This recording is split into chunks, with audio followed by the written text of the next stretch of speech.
Así que después de estar 7 meses y 25 mensajes en el libro de Éxodo, lo lógico, y fue lo que tomamos la decisión los pastores, es entrar en el libro de Hebreos. Y si para algunos de ustedes se están preguntando por qué es lógico, stay tuned, quédese aquí, al final vas a ver por qué. Así que sin más preámbulo, yo le pido que usted vaya a su Biblia, al libro de Hebreos, y vamos a ir al capítulo número 13. Capítulo 13, versículo 22 al versículo 25. Si usted lleva poco aquí o llegó entre la serie de Éxodo, no se asuste, porque en el libro de Éxodo tampoco comenzamos la serie en el capítulo 1, versículo 1. El capítulo 1, versículo 1 lo estudiaremos el próximo domingo. Venga, que le vamos a estar enseñando cómo se ve el versículo 1 al 4. Pero hoy, como hemos hecho en los 20 o 21, hoy cumpliéndose el inicio de Hebreo, estudio, serie expositiva de un libro, no vamos a dar un sermón, vamos a dar una prediclase, porque nosotros entendemos que antes de entrar a desempacar todas las verdades que hay en un libro, es importante que nosotros obtengamos información sobre el contexto del libro. ¿Quién es el autor? ¿Cuál fue la audiencia? ¿Cuándo fue la fecha? ¿Cómo se ve a Cristo en el libro? ¿Cuál es el formato del libro? ¿Y qué enseñanzas y aplicaciones nos vamos a llevar por los próximos meses? Así que hoy eso es lo que vamos a estar haciendo. Y para poder hacer eso, no podemos comenzar en el capítulo 1, versículo 1. Tenemos que comenzar en el último capítulo del libro, en los últimos versículos del libro. Así que sin más preámbulos, si usted está ahí, Hebreos capítulo 13, versículo 22 al versículo 25, y esto es lo que vamos a hacer. Vamos a leer la porción, vamos a orar una vez más para pedir la asistencia del Espíritu para la iglesia y para el predicador, y comenzamos a trabajar. Amén. Hebreos capítulo 13, versículo 22, ¿están ahí? Leemos la santa y poderosa palabra de nuestro Señor.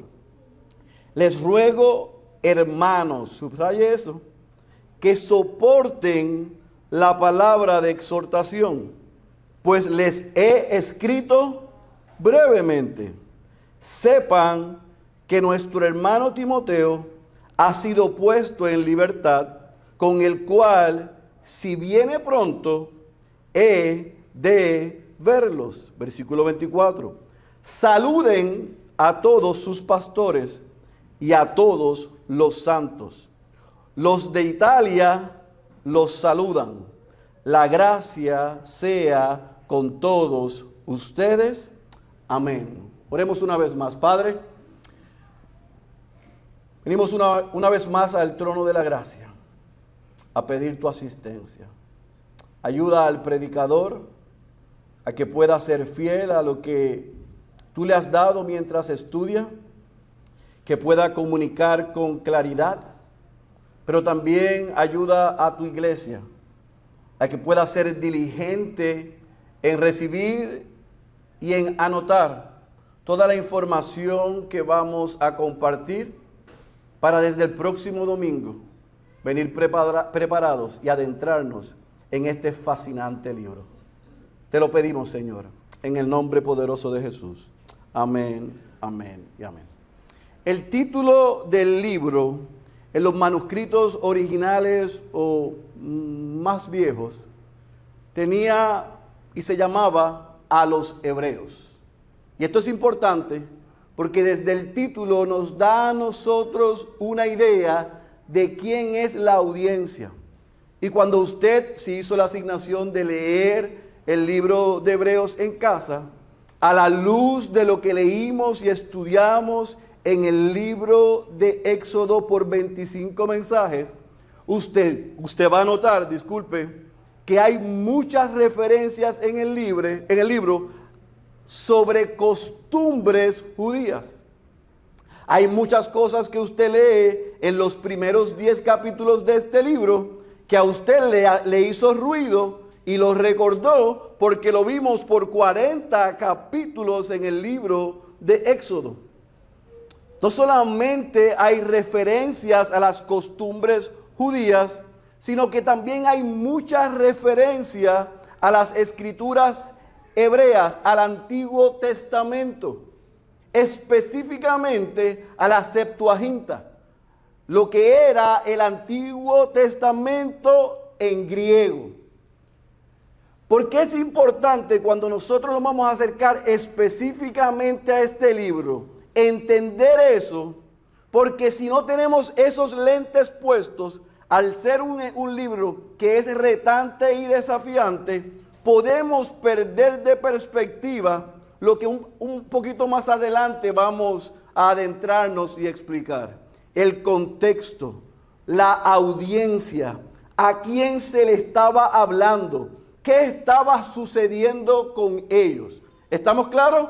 Así que es importante que el título nos ayuda. En otros libros no necesariamente es así, pero en el libro de Hebreos esto nos ayuda mucho. Número 2, cuando nos acercamos a estudiar este libro, debemos entender, como hacemos siempre, cuál es el género literario. ¿Por qué es importante saber el género literario?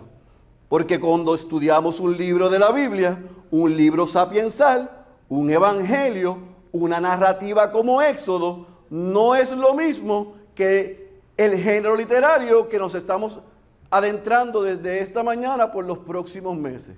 ¿Y cuál es el género literario del libro de Hebreos? ¿Es una qué? Epístola, una carta.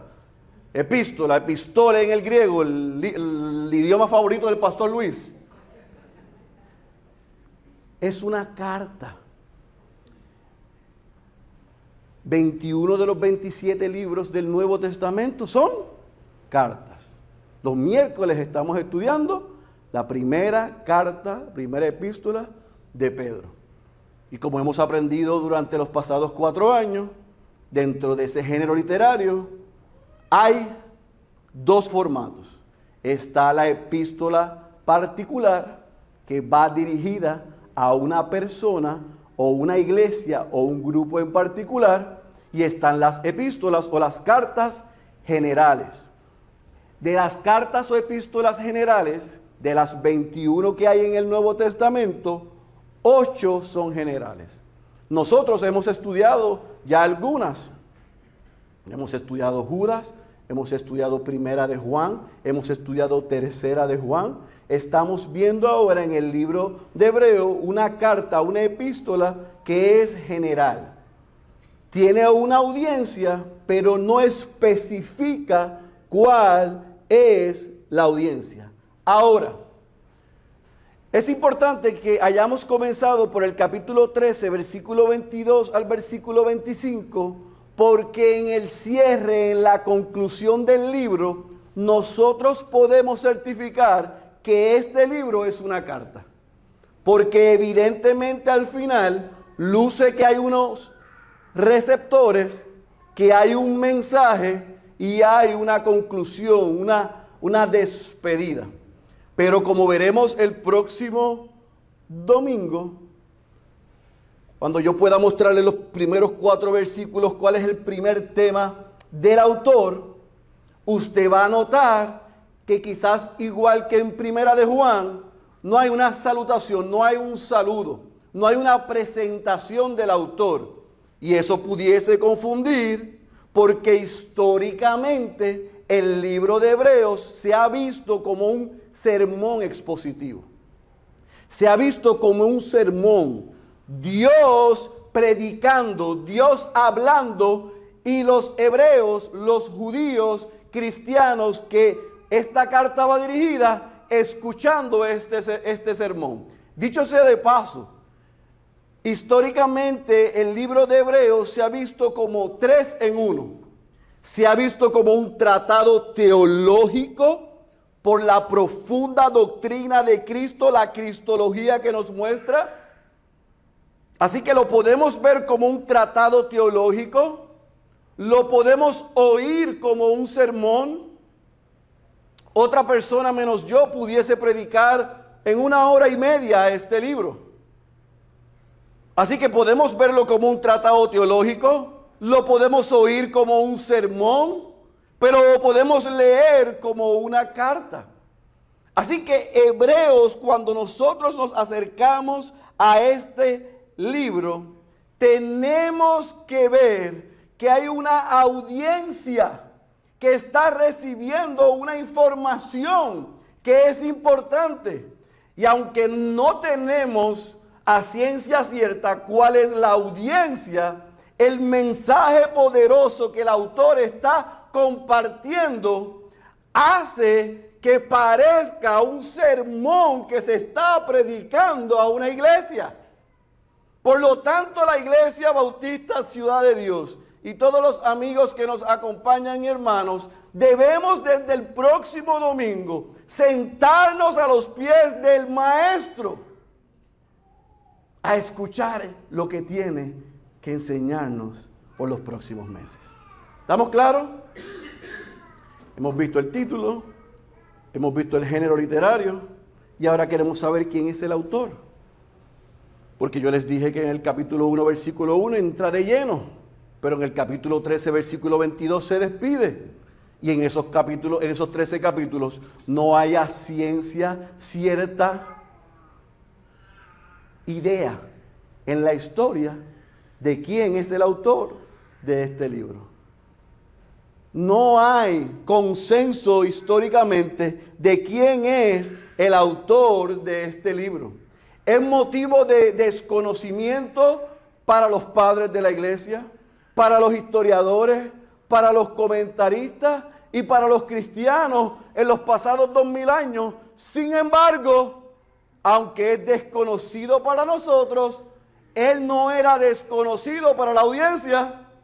Quienes estaban recibiendo este sermón, este tratado, esta carta, tenían a ciencia cierta seguridad y convicción.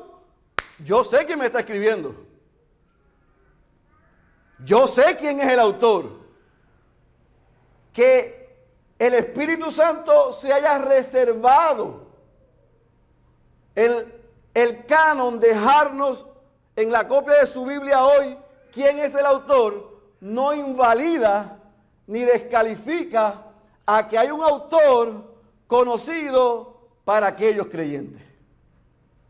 Ahora, hay algunas pistas en el libro que nos dan una idea de dónde está el autor. El autor seguramente no es un apóstol. ¿Por qué? Porque usted va a ver un poco más adelante, específicamente en el capítulo 2, que él es un creyente de segunda generación.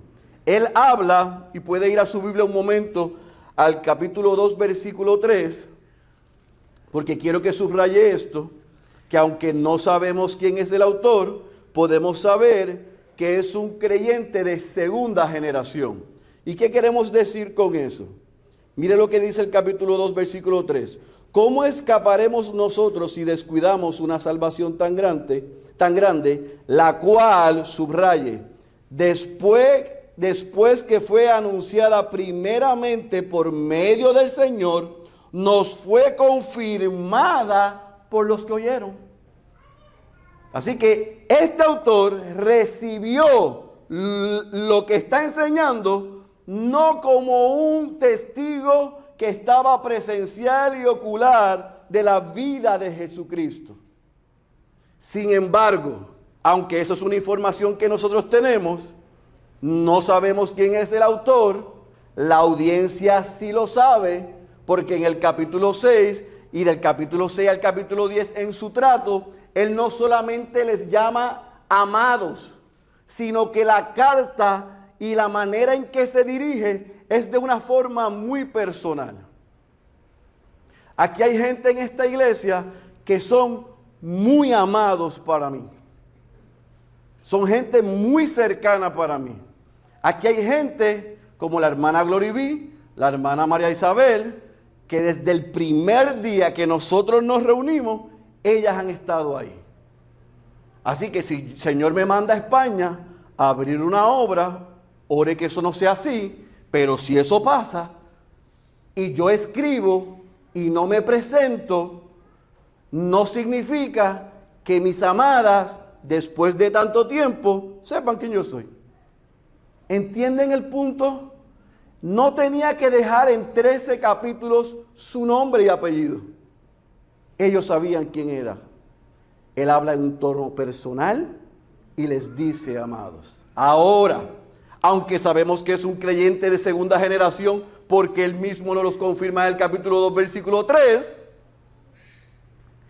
¿qué hemos hecho en la historia? Tratar de averiguar quién es el bendito autor del libro de los Hebreos.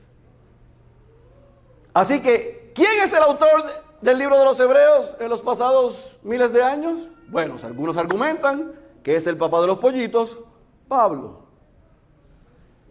Otros argumentan que fue Pablo quien la escribió en hebreo y que Lucas la tradujo al griego. Otros argumentan que es un sermón que Pablo predicó y que algunos de sus más cercanos lo redactaron en el griego. Otros piensan que es Bernabé, un judío, un levita, conocedor de la cultura, de los sacrificios, del oficio sacerdotal del pueblo judío. Otros piensan que es el erudito, el carismático, el elocuente, Apolos. ¿Quién escribió la carta a los hebreos? Yo no tengo la más mínima idea.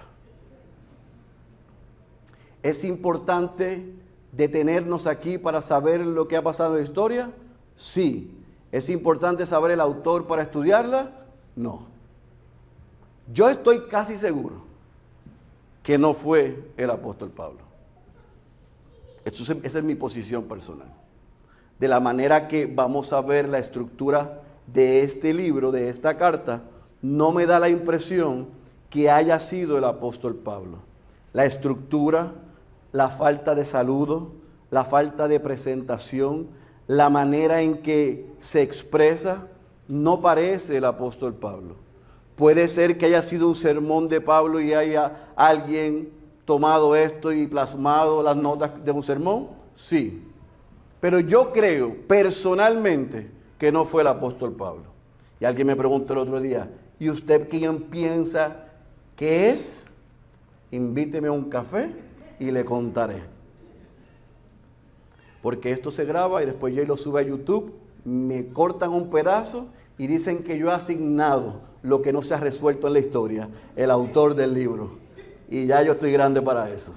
Pero si usted me invita a un café, yo le cuento. ¿Estamos claros? Así que no hay consenso en quién es el autor, pero sí hay consenso cuando se escribió. Y se entiende que este libro, que este tratado, que esta carta, que este sermón se escribió en el año 60, entre el 60 y el 70, aproximadamente entre años 62 y 68, en el mediano de los 60. Antes de la destrucción del templo en Jerusalén en el año 70. Eso es casi el consenso en la historia. Ahora, como muy bien dijo el pastor Luis, si usted ha estado viniendo los miércoles y está inmerso con nosotros en 1 de Pedro, primero los felicito. Segundo, si no está, le invito. Pero a los que están, usted recuerda en esa primera prediclase como esta, que vimos que Pedro le estaba escribiendo a unos cristianos exiliados y esparcidos en el Asia Menor en los años entre el 62 y 68, o sea, antes de la destrucción del templo en Jerusalén. Así que, judíos o gentiles, o sea, judíos o no judíos, que se hayan convertido, que hayan creído en Cristo durante esa época, la estaban pasando negra. Y sus pastores, sus líderes, se ven en la necesidad de escribirles para animarles. ¿Era la situación en el Asia Menor con aquellos cristianos similar a este grupo? Espera un poquito más, ya mismo le digo. Pero ciertamente en ese marco histórico, los líderes de aquellas congregaciones, de aquel grupo de cristianos, se ven la necesidad de escribirle. Por lo tanto, ese autor que no sabemos, que escribió a mediados del 60, le escribió a alguien. ¿Y quiénes son a quienes él le escribió? ¿A quiénes él le escribió? Bueno, se entiende que él le escribió a una comunidad de judíos cristianos. Y esto es importante, ellos eran creyentes, ellos habían creído en el Evangelio de Jesucristo. Este era un grupo de judíos que había nacido de nuevo. Este era un grupo que estaba reunido, vivían, se congregaban en algún lugar específico. Y hay diferentes teorías. Algunos estipulan que este grupo de judíos cristianos estaban reunidos en Judea. Otros piensan que este grupo de judíos cristianos estaban reunidos, esparcidos en alguna otra zona o región, evidentemente no judía, sino gentil, fuera de Jerusalén, fuera de Judea, probablemente, como dice al final, en Italia.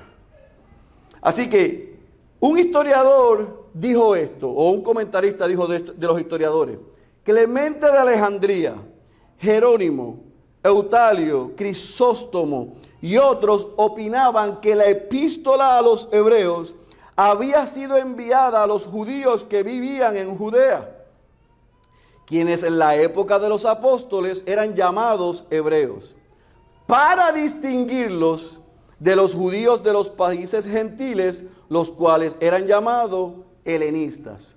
¿Cuál era la diferencia? Que los que vivían fuera de Judea eran conocidos como helenistas, eran bilingües. ¿Hablaban qué? Hebreo, y hablaban qué?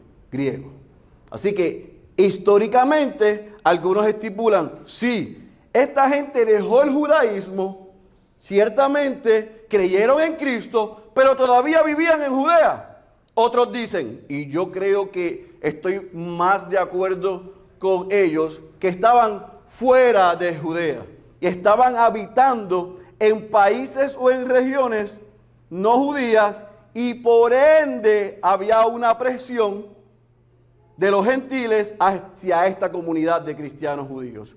No necesariamente era simplemente presión de los que no eran judíos, sino precisamente presión también de los judíos, porque en el libro de Hechos, cuando vemos el nacimiento de la iglesia, no vemos a gentiles en contra del cristianismo, vemos a los mismos judíos en las sinagogas peleando por lo que Pablo estaba haciendo. Así que cabe la gran posibilidad de que había una persecución doble, de judíos a judíos cristianos y de gentiles por este nuevo mensaje.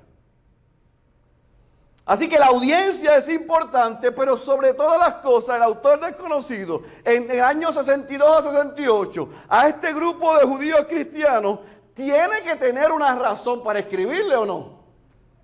Porque tú no escribes por escribir. Así que, ¿qué estaba sucediendo para que ellos tuviesen la necesidad de que uno de sus líderes les escribiera? Bueno, ellos estaban siendo, y por eso le mencioné primero de Pedro, perseguidos. Estaban viviendo dificultades, estaban viviendo sufrimientos.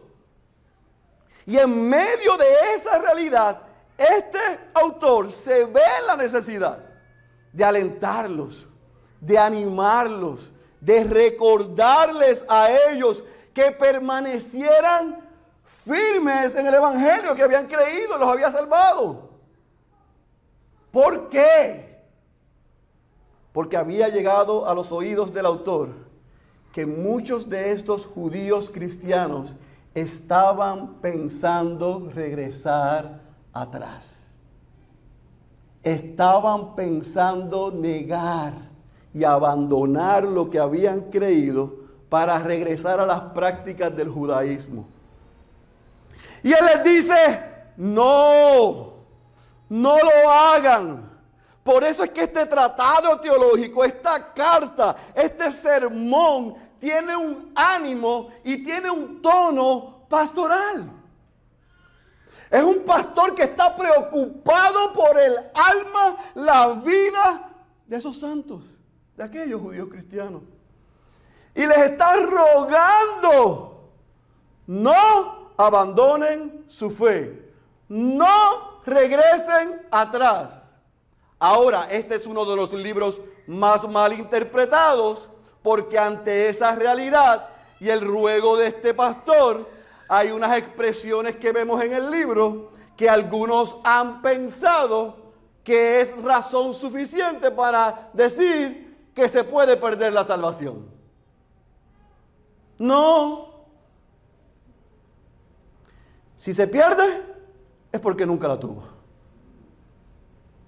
Pero un pastor responsable, en medio de la dificultad, alienta, anima y recuerda, permanece firme en lo que has creído. No renuncies y no vuelvo atrás. Ese era el ánimo de este pastor. Si está tomando nota, anote estos capítulos y versículos que le voy a decir, que quiero darle un spoiler alert para que crea lo que yo le estoy diciendo por las escrituras, no porque lo estoy diciendo. Capítulo 2, versículo 1 al 4, esta expresión comienza diciendo el autor: debemos por consiguiente prestar más atención. Capítulo 3, versículo 1, por lo tanto, hermanos santos, fijen sus pensamientos en Jesús. Capítulo 3, versículo 12 al 19, tened por tanto cuidado. Capítulo 4, versículo 1 al versículo 3, por lo tanto, tengamos cuidado. Capítulo 4, versículo 11, hagamos por consiguiente todo esfuerzo.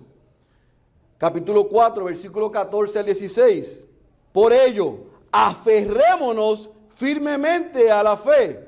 Capítulo 6, versículo 1 al versículo 3, por lo tanto, dejemos las enseñanzas elementales, maduren. Capítulo 6, versículo 11, versículo 11 y 12. Queremos que cada uno de ustedes muestre la misma diligencia. Capítulo 10, versículo 19 al versículo 39. Por consiguiente, hermanos, acerquémonos a Dios. Capítulo 12, versículo 1 al 28. Por lo tanto, despojémonos de todo lo que estorba. Y capítulo 13, del versículo 1 al 25, continúense amándose los unos a los otros como hermanos. ¿Quién habla así si no es alguien que ama a quien está recibiendo esta carta?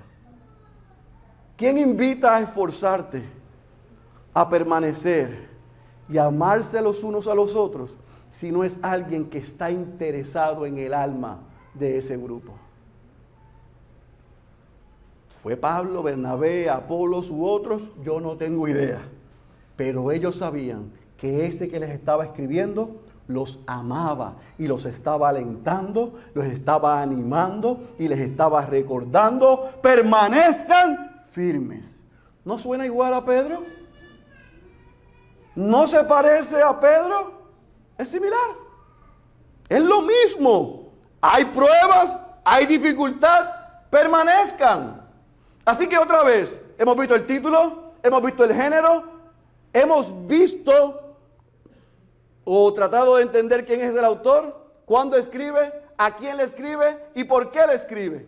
Pero ahora vamos a adentrarnos en cómo luce el libro. ¿Cuál es el tema principal del libro de Hebreos ante esa realidad? El autor se enfoca en una sola cosa: la supremacía de Cristo en todo. Cristo es superior a los ángeles. Cristo es superior a Moisés. Cristo es superior a Aarón. Cristo es superior a la ley. Cristo es superior al antiguo pacto. Cristo es superior a todo. Por lo tanto, ¿están recibiendo presión? ¿Quieren quitarse? Recuerden, Cristo es mejor. Ese debe ser el recordatorio para nosotros. Ahora, el autor lo hace, como les dije el miércoles, de una forma magistral. Por eso es que la Biblia no pasa de moda. Por eso es que la Biblia es el libro más actualizado en la historia y lo será. Porque es relevante. No tengo que poner humo. No tengo que presentar una película. No tengo que hacer un despliegue de cosas que les emocionen. No, tenemos que habitar en la palabra. Porque cuando habitamos en la palabra, lo que nos enseña es relevante a nuestro hoy. Y en este libro, el autor hace una cosa magistral que le dije el miércoles, que lo vemos en las cartas. Y es que divide el libro en dos. El formato de este libro está dividido en dos. En ortodoxia, en doctrina. En la parte didáctica, lo que Dios hizo a través de Cristo. Y en la parte praxis, en la parte práctica, lo que nos corresponde a nosotros hacer por lo que Cristo ha hecho por nosotros. Del capítulo 1 al capítulo 10, versículo 18, usted va a ver que el autor hace un recorrido desde Abraham hasta cuando llegaron a la tierra prometida y apunta a la superioridad de Cristo en todos esos eventos, para entonces desde el capítulo 10, versículo 19 hasta el 13, 25 decirle a aquellos cristianos y a nosotros hoy cómo debemos vivir por lo que Cristo hizo por nosotros. Metas eso en la cabeza. No hay libro más actualizado que la copia de la Biblia que tienes en tus manos. No tienes que esperar a ver el horóscopo o que alguien te lea una carta o que alguien te diga que tiene un mensaje de Dios para ti. El mensaje, y lo vamos a ver la semana que viene, venga, aunque sea arrastrado, pero venga, que usted necesita escuchar, más relevante, actualizado a hoy,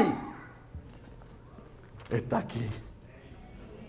Yo no necesito tener sueños, visiones y que alguien me diga, Dios me dijo. Ya lo que Dios tenía que decir nos lo dejó en estos 66 libros. Abre la Biblia, lee la Biblia, estudia la Biblia y deja que la palabra de Dios habite en ti. Porque aquí vas a encontrar lo que necesitas para la vida y para la piedad. Y este autor dice, ¡hey! ¿Está mala la cosa? Yo lo sé. Tengo una nueva revelación para ti. No, él dice, Dios antes hablaba por los profetas, pero ahora habla a través del Hijo. El Dios que desde Abraham formó su pueblo y lo escogió para sí y lo llevó a una tierra. Imagina lo que hizo ahora en Cristo por ti y por mí. ¿Cómo vamos a regresar atrás? Y quizás usted llegó esta mañana queriendo enganchar los guantes, pensando que como se vive desde esa puerta para afuera es mejor que de la puerta para adentro. Eso es mentira de Satanás. Si tú eres un cristiano, tú vas a ser zarandeado. Si tú eres un cristiano, tú vas a ser amenazado. Si tú eres un cristiano, te van a menear el piso. Vas a enfrentar porque Jesús lo dijo. Aflicciones, pruebas, días malos, traiciones, enfermedad, lamentablemente pérdida, dolor, circunstancias adversas. Pero nosotros podemos confiar que porque Él venció, nosotros también venceremos.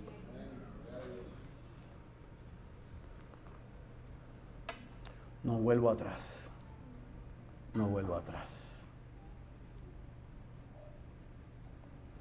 Este libro nos va a enseñar por 10 capítulos la supremacía y la belleza de Cristo. Y por 3 capítulos nos va a decir, vayan y viven de la manera que Cristo ha hecho accesible para ustedes vivir. ¿Qué haremos? Esa es la pregunta que nos tenemos que contestar.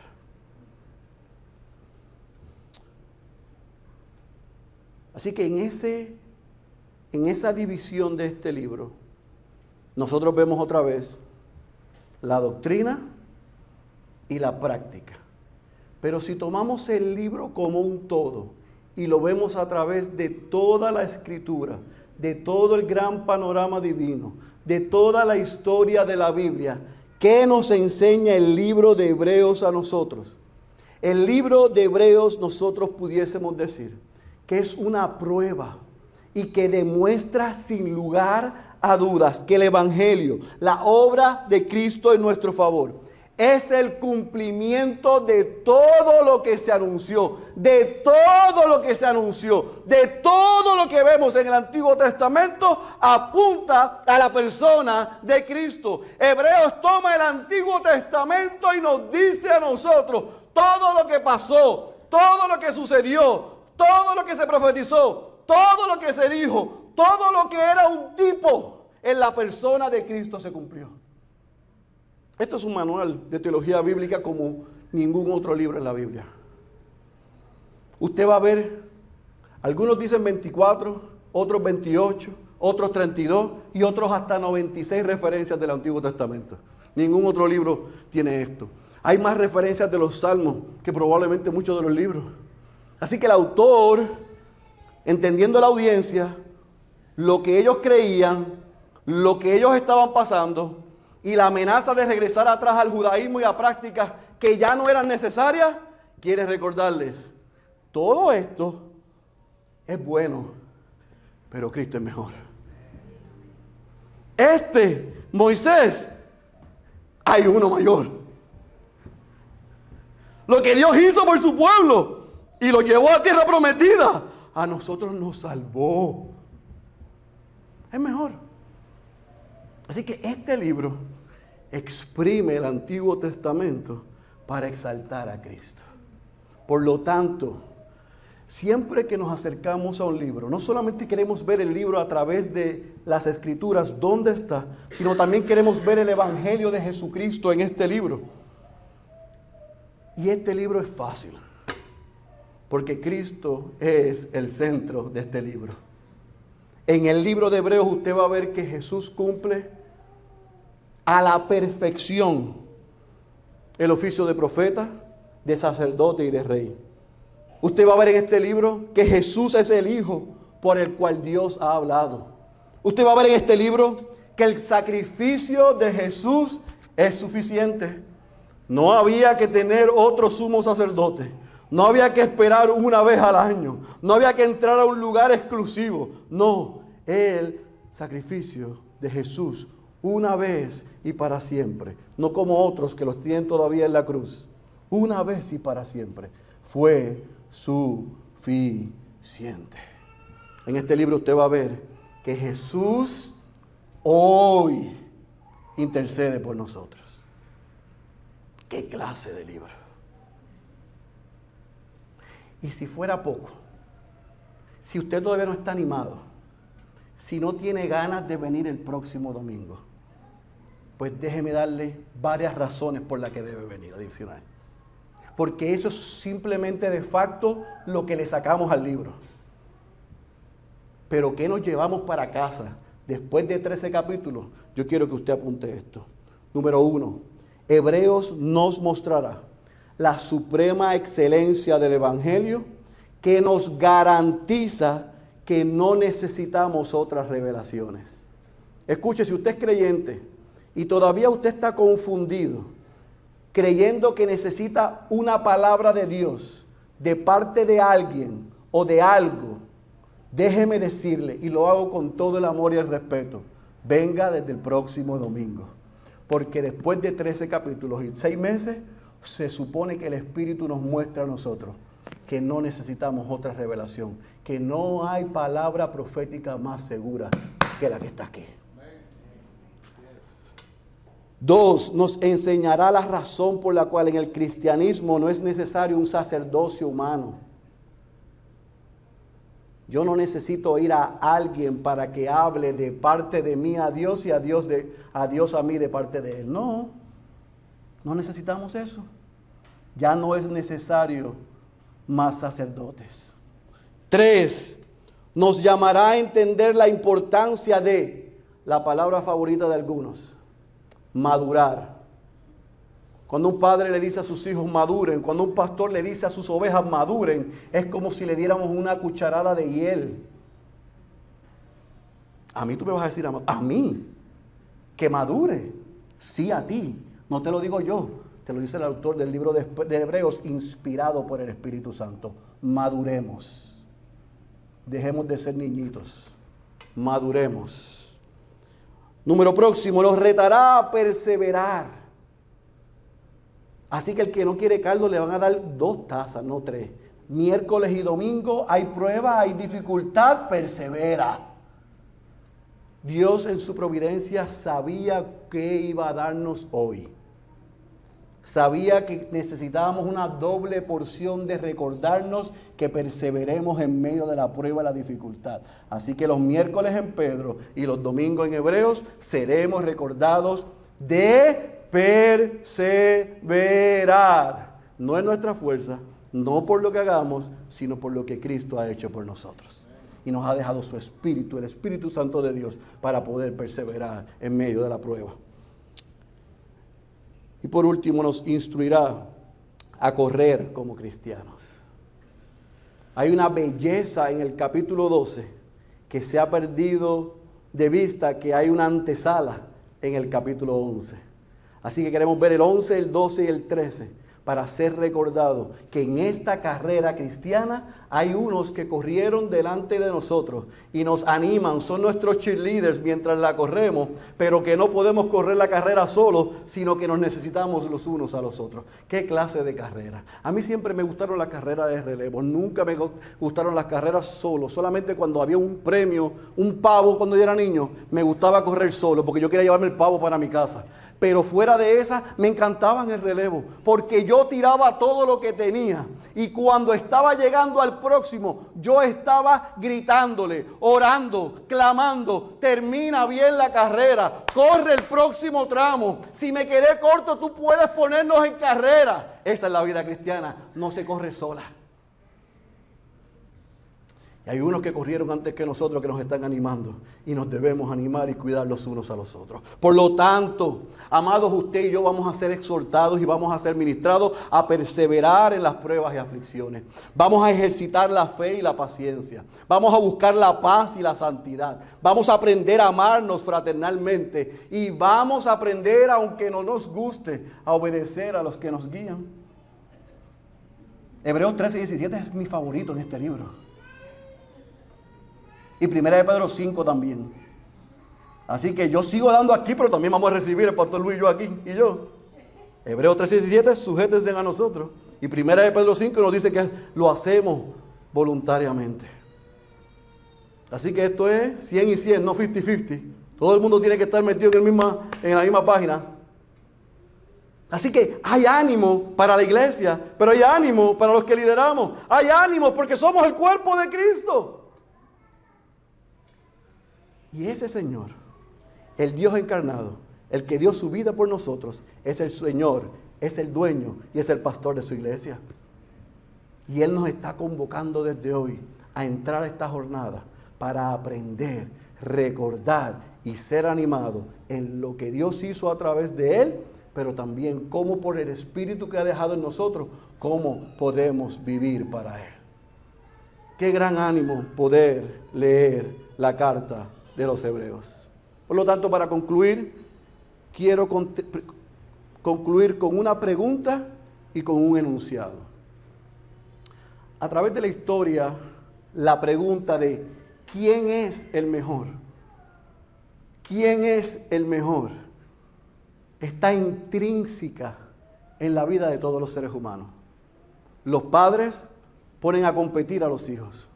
Los hijos quieren competir por el amor y la atención de sus padres. En la ciencia, en la política, en la música, en el arte, en el deporte. Miren, hay gente tan atrevida que se atreve todavía a plasmar que LeBron es mejor que Jordan. Imagínense lo que es la ignorancia. A lo que hemos llegado. ¿Quién es mejor? ¿Quién? ¿Foreman o Ali? ¿Ben Johnson o Carl Lewis? Una y otra vez. ¿Quién es el mejor predicador? ¿Quién es el mejor evangelista? ¿Quién hizo esto? ¿Quién hizo aquello? ¿Por qué nosotros tenemos la necesidad de estar contestando esa pregunta? Porque cuando contestamos esa pregunta, le rendimos adoración. Cuando encontramos la respuesta de quién es el mejor, a mí me gusta ese que predica. El otro es buena gente, pero no me gusta tanto. Usted está diciendo que no le gusta la palabra de Dios. Eso es lo que usted está diciendo. Porque aquí los tres que enseñamos y los que vengan a enseñar somos vasos, somos instrumentos. Hoy estamos y mañana no estamos, pero esta palabra permanece para siempre. Así que al que nos ponga a competir a nosotros, yo creo que se debe buscar otra iglesia, porque aquí no hay competencia. Aquí hay paridad y pluralidad. Y Luis tiene dones que yo no tengo, gracias a Dios, porque usted no me quiere escuchar cantar. Y yo tengo dones que él no tiene.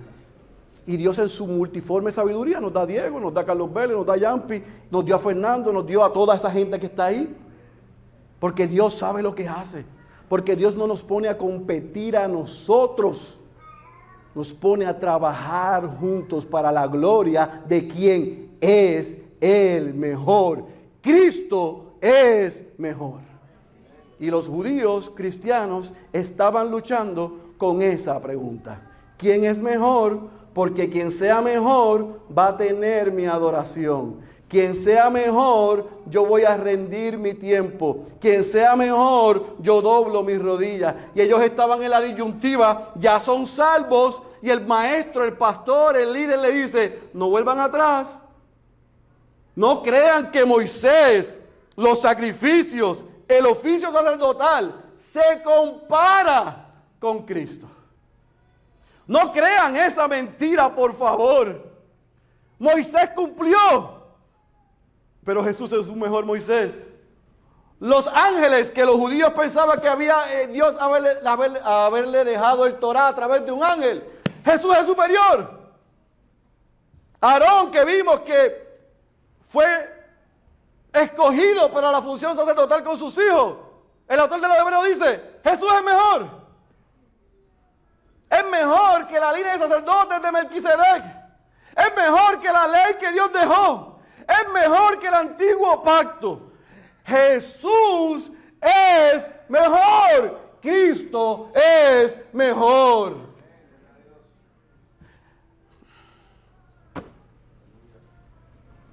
Cristo es mejor. Cristo es mejor. Una hermana nos dijo a Luis y a mí hace 2 meses. Yo no sé si fue a propósito, pero por 22 mensajes que llevábamos en ese momento en Éxodo, algo que yo me aprendí es que Jesús es mejor que Moisés. Yo le dije, gloria a Dios. Porque si por lo menos se aprendió que Jesús es mejor que Moisés, está entendiendo de qué se trata la Escritura. Y de la misma manera que cerré el primer mensaje en Éxodo, cierro el primer mensaje en Hebreos. Vaya a su Biblia a Hebreos, capítulo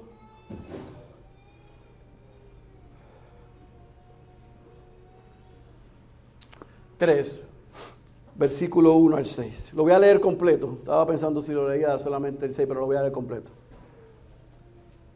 Hebreos capítulo 3, versículo 1 al 6. Si usted dice, pero usted leyó eso para el final de Éxodo. Sí, lo voy a leer hoy también. Por tanto, hermanos santos, participantes del llamamiento celestial. Mira cómo le dice, hermanos santos, participantes del llamamiento celestial. Consideren a Jesús, el apóstol y sumo sacerdote de nuestra fe, el cual fue fiel al que lo designó, como también lo fue Moisés en toda la casa de Dios, porque Jesús ha sido considerado digno de más gloria que Moisés, así como el constructor de la casa tiene más honra que la casa, porque toda casa es hecha por alguno, pero el que hace todas las cosas es Dios. Moisés, él no está quitando que Moisés hizo algo, fue fiel en toda la casa de Dios como siervo, para testimonio de lo que se iba a decir más tarde. Pero Cristo fue fiel como hijo sobre la casa de Dios, cuya casa, Iglesia Bautista Ciudad de Dios, somos nosotros. Si retenemos firme hasta el fin nuestra confianza y la gloria de nuestra esperanza. Por 25 semanas vimos lo que Dios hizo a través de Moisés a favor de su pueblo. Yo oro que por los próximos meses quedemos maravillados por la obra que Dios hizo en Cristo a favor nuestro. Cristo es mayor porque Cristo es mejor. El que tenga oídos para oír, yo ruego que haya escuchado la voz de Dios. Cierre sus ojos y incline su cabeza, por favor. Padre, gracias por el gran privilegio que tú nos concedes de acercarnos a este poderoso libro en esta tarde ya y ver las riquezas que tú nos muestras en ella. Oh Dios, pero mientras fuimos desempacando información importante, estamos conscientes de que en este recinto hay dos tipos de personas. Hay hijos tuyos que al escuchar toda esta información, tu espíritu los animó a adentrarnos por los próximos meses en este libro para estudiar, aprender o recordar quién es Cristo y lo que tú has hecho a favor nuestro, pero también a aprender cómo debemos vivir por la obra de Cristo en nuestro favor. Gracias, porque a través de tu palabra y por el poder de tu Espíritu, tu iglesia y tus hijos hemos sido recordados y animados. Pero aquí hay otro segundo grupo, Señor, que todavía no son tus hijos, que viven de espaldas a ti, que son sus propios dueños, siguen sus propias agendas y sirven a sus propios dioses. Y ellos, sin saberlo, han sido convocados hoy a este lugar para que ellos puedan escuchar y ver que la condición en la que están trae muerte eterna. Pero que si hoy tú le has quitado la venda de sus ojos y le has dado un nuevo corazón y le has dado la fe, para no solamente ellos reconocer que son pecadores, que viven de espaldas a ti, que no sabían, no saben, no adoran a ese Dios encarnado, a esa segunda persona de la Trinidad, a ese Señor Jesús. Hoy Dios puedan confesar que son pecadores y que necesitan un Salvador. Y que ese Salvador tú lo has provisto de una vez y para siempre en la persona de Jesús. Señor, que ellos puedan confesar que son pecadores. Reconocer que han vivido de espaldas a ti, que te han ofendido, pero que tú les has dado el arrepentimiento hoy. Dale, Señor, a ellos la fe para ellos poder creer que tú te hiciste hombre en la persona de Jesús y viviste una vida perfecta y recibió Él la muerte que ellos y nosotros merecíamos, para que hoy ellos puedan responder en arrepentimiento de sus pecados y confesar a Jesucristo como Señor y Salvador. Señor, hoy une a esta tu iglesia, a esos que has traído o nos escuchan, que tienen la necesidad de reconocer y creer en Jesús como Salvador, para que se puedan unir a una comunidad como esta, que aunque es imperfecta, le sirve a un Dios perfecto, que aunque luchamos y tenemos pruebas, somos recordados y animados una y otra vez por tu palabra y por el Espíritu que depositaste en nosotros, que estamos seguros. Señor, haz tu obra en medio nuestro. Salva a los perdidos, pero edifica a tu iglesia. Y que salgamos tan y tan animados y enamorados de tu palabra, que deseemos, como leímos en Pedro, no regresar el próximo domingo, no, regresar el miércoles, venir el miércoles para tener 2 porciones, no una. Otro recordatorio de cómo vivir en medio de las pruebas y la dificultad por la causa de Cristo. Así que, Señor, concluimos este primer mensaje, este primer acercamiento a este libro, pero lo hacemos expectantes y lo hacemos agradecidos, porque a pesar del predicador y sus limitaciones, sabemos que tu palabra y tu espíritu es suficiente para edificar a tu iglesia y para salvar al perdido. Así que ayúdanos, Señor, ahora no solamente rumiar, sino a ir y ponerlo en práctica y devorarnos este libro y tener ansias de regresar el próximo domingo. Esa es nuestra oración, en el nombre de Jesús. Amén, amén, amén.